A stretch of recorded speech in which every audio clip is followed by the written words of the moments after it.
ఈ మాట చూసినట్లయితే యోహాను సువార్త 11వ అధ్యాయము 25వ వచనంలో మరి చివరగా నేను ముగించబోతున్న ఈ మాటను బట్టి దేవునికి మహిమ చెల్లిస్తూ ఉన్నాను. ఈ ప్రత్యేకమైన సమయంలో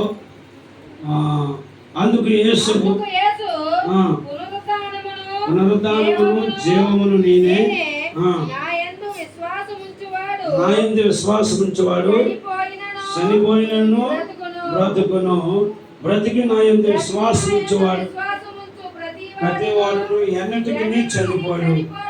ఈ మాట నమ్ముచున్నావా అని ఆమెను అడిగాను. హల్లెలూయా. గుర్తుపెట్టుకోండి, ఈరోజు దేవుడు మనతో మాట్లాడుతున్న మాట గుర్తుపెట్టుకోండి.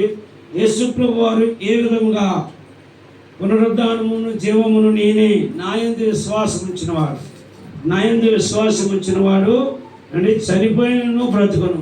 యేసు ప్రభు యందు విశ్వాసం ఉంటే చనిపోయినను మనం బ్రతుకుతాం.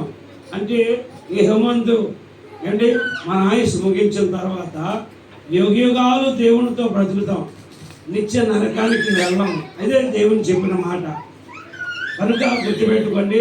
అందుకనే ఆయనలాగా పునరుద్ధానం అవ్వడానికే మనకి దేవుడిచ్చిన ఈ గొప్ప భాగ్యాన్ని మీరు గుర్తుపెట్టుకొని ప్రతి వాడు ఆయన విశ్వాసం ఉంచి ఎన్నటికీ మీరు చనిపోక నిత్య రాజ్య వారసులు అవుతారని ప్రేమతో మీకు తెలియజేస్తూ ఈ మాటలు ముగిస్తూ ఉన్నాను. దేవుడు మిమ్మల్ని మీ కుటుంబాలని బహుగా దీవించి ఆశీర్వదించి పరలోక ధన్యత మనందరికీ దేవుడు అనుగ్రహించి నడిపించును కాక. ఆమేన్.